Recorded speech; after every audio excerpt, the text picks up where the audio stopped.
Hello and welcome to another video on this channel, guys. Today we're going to be comparing a Freeride Sail versus a Freerace Sail versus a pure race sail. Last time we compared the different boards, and by the end of the video you hopefully know which is the right sail for you. Today we're here in South Africa, Langebaan. The conditions are absolutely perfect.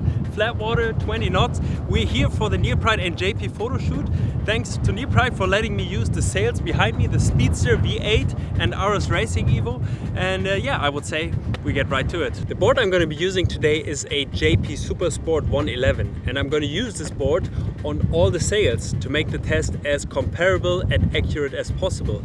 Underneath the board I have a 40 centimeter G10 fin which comes with the board, and this board really sits right between a pure race board and a freeride board. It makes racing a little bit more comfortable. It's almost as fast as a slalom board, but really makes it more effortless.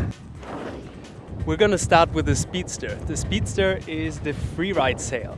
It is definitely on the racy side with a lot of luff curve, and it has 8 battens, so that makes it very stable. There's a very stable profile, yet you don't have all this hassle of a pure race sail. You don't have a massive mast sleeve that sucks full of water. You have a better handling basically, and that's the one I'm gonna take out now. So I'm gonna jump in the wetsuit and see what speed I can get with the sail.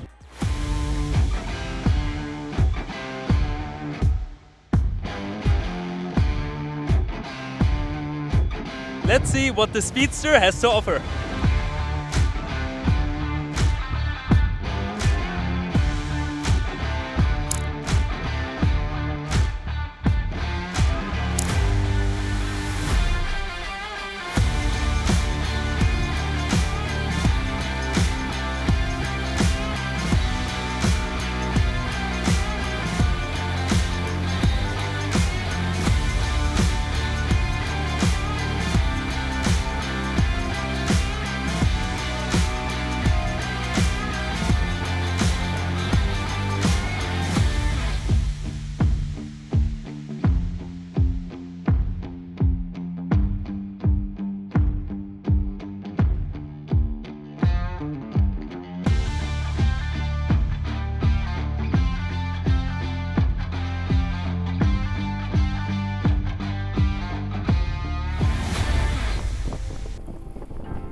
First of all, the spot here is incredible. You go down the flat water piste and then you carve into the jibe, no chop, insane. I had 30.8 knots on the max speed. So let's see how that compares to the other sail. That's the benchmark for now. I was on a 7.2. Actually, the wind dropped right before I went out. It went down to like 15 knots. And a freeride sail like this, it really creates a lot of power. You get a lot of backhand, and that really keeps you going through the loads. And I could have easily used the 6.7 now. So you can use smaller sails than, for example, with a race sail. And that really makes it effortless in the end. And yeah, that's what the sail's made for. Also in the jibes, the center of gravity is, you don't lose it so easily. So yeah, controllability on point. And let's see how the other sails are. So that's my impression of the sail on the water. But we wanted to know why these sails feel the way they do. And who better to ask than the person who designed the sails? Neoprite designer Robert Stroy. So I'm Robert Stroy and I designed the Neoprite sails. Speedster, basically it's a sail we designed to make a sail as fast or as high performance as we can without using the cams. What makes it effortless yet still is it's a race sail without cambers? Yeah, it's in the end Speedster will have actually a very similar shaping in the profiles as for example V8, and also they are sharing the same batten configuration. The fact that it doesn't have a cam allows the Speedster to actually depower, become much flatter when the wind is not in the sail, and then it becomes fuller and gets its profile when it's shifted in. Is that also why you can use a Speedster in a smaller size, for example, compared to V8 or a racing sail? In my opinion, I would not kind of say that you would use it smaller sizes than V8, you would definitely use it in a smaller sizes than a racing sail. I would normally expect Speedster and V8 to start planning for the same size in a similar. If anything, I would think V8 might even get planning slightly earlier because of the extra profile that it's there. Is the sail pretty much the same beside the cambers, comparing the Speedster to the V8? It is actually the same. Materials used are actually the same.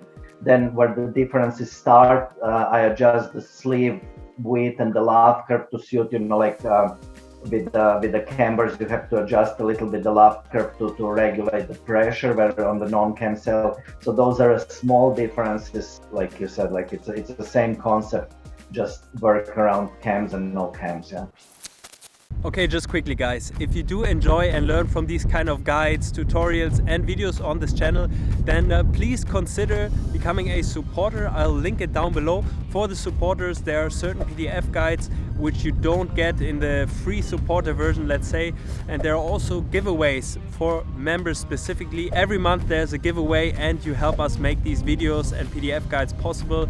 So please check it out, link is down below in the video description. And now back to the video. V8, V-turbo, let's go!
Okay, so first things first, of course I did go faster with it, but how much? 0.7 knots, 31.5 knots was my max speed with the V8, two cambers, one below the boom and one above the boom. And what that does in terms of feeling is it gives you some stability when the gust hits you. So you don't get as easily overwhelmed, you get a bit more acceleration. It just goes when the gust hits, and you don't really have to deal with a lot, and the stable profile helps with that, and of course brings you to a higher top end speed. On the other hand, it is of course a little bit heavier than, for example, the Speedster, the Freerace Sail without cambers. So therefore in the jibes, well, let's say struggle a little bit more. It depends on your level, of course, but definitely doesn't make it easier also in the rotation, because when you rotate the sail, take the sail on the new side, you really get like a bam, like a you really have to hold on to it to make sure it doesn't pull you over, because the cambers rotate a bit harder than just the battens. But otherwise, I had good fun out there. I think it's something nice in the middle, in between a non-camber sail and the full-on race sail. If you just want something to give you extra power and a little bit more wider wind range, then you will choose the V8. That's my idea behind when I'm designing them. Yeah.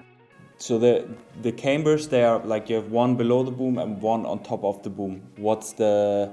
I mean, I guess this is where the profile is the deepest and the most important. That's why they're positioned there.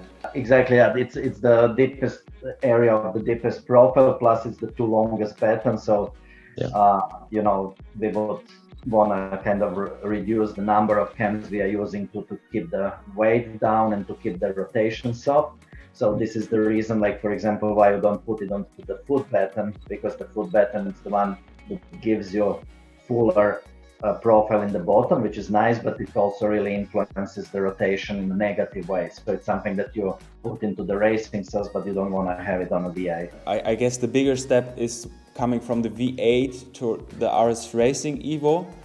That's like it seems like a really big step in design concept, because now you said the V8 and the Speedster, they're sort of similar, just the V8 has two cambers. So now we come to the big step. Here in a design brief, basically it's completely open. Just make it as fast as you can and have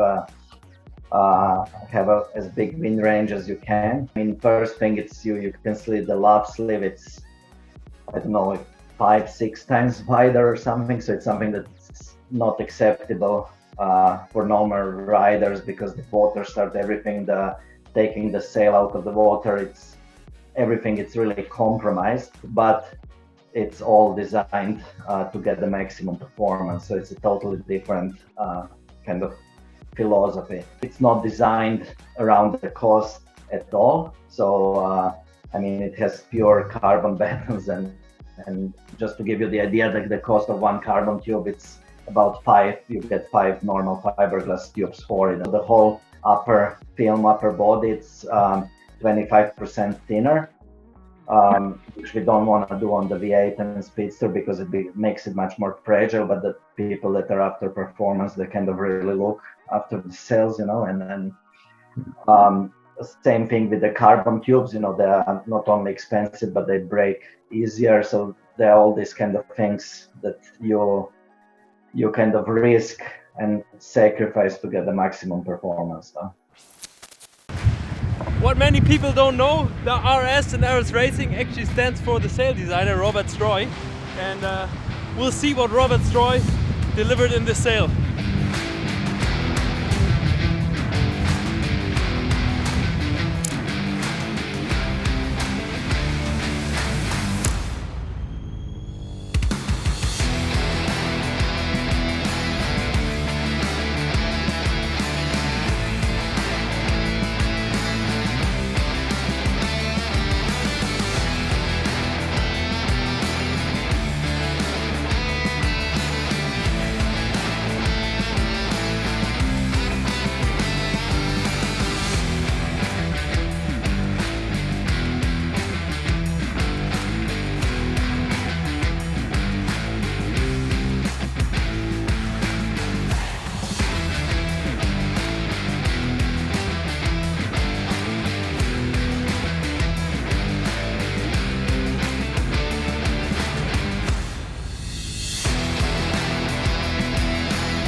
Man, windsurfing is awesome, isn't it? The guy behind the camera doesn't agree, because he's a kite surfer. 32.6 knots, so that's quite a difference to the V8. And I mean, if you look at the sail, it's just such a different concept. It's a majorly bigger mass sleeve. So yeah, you really get an aerodynamic shape. You get a lot of pull in the gust. It keeps accelerating, and that's something you have to be used to. You have to know, otherwise you can really get scared, and you really have to know how to deal with it, how to fly over the top with such a speed. Takes a lot more effort. In fact, this is the only sail out of all the 3 sails that took me for quite some time over 135 beats per minute in the heart frequency. So it's more effort in the jibe. You feel like you have something heavier. I might make it look easy, but that doesn't mean it will be easy for you, because yeah, it's really hard to keep the mast straight in the jibe, to bring it back into the right position, and especially if you fall down and the mast goes full of water, it's gonna make it more difficult. But yeah, it also gives you that extra bit of speed, which you might want to have, you might not want to have it. I definitely want to have it. But what makes the sail so good and possibly the best racing sail out there? Robert, what's your secret sauce? I don't know, just working hard, testing a lot, and having a good team. The big difference is that when I'm designing the sail, I'm designing them for the certain speed. And this is really important because where we are sailing, it's a lot of turbulence and the flow, and there is much, let's say the wind, it's much cleaner and kind of faster towards the top of the sail. So what is happening if you are sailing really fast, your shift in the apparent wind angle will be much more than on a slower sails. And that's actually the reason why you will see the faster the sails are, the more twist they have. Is that also why you feel this endless acceleration, right? Because when you have a Freerace sail, you feel like at some point there's a point of resistance and you cannot go faster. Yeah, they start overloading, exactly, because the top, it's kind of overloading because of this shift, and it's exactly that thing. They can't release and can't accelerate as over a certain speed, kind of in the end. Yeah. And yeah, that was it for this video, guys. I really hope you learned something and now know which sail is the right one for you. Make sure to subscribe to the channel if you're new here and don't want to miss any of the upcoming videos. Leave a like under the video, and I would say I see you guys in the next video. Ciao!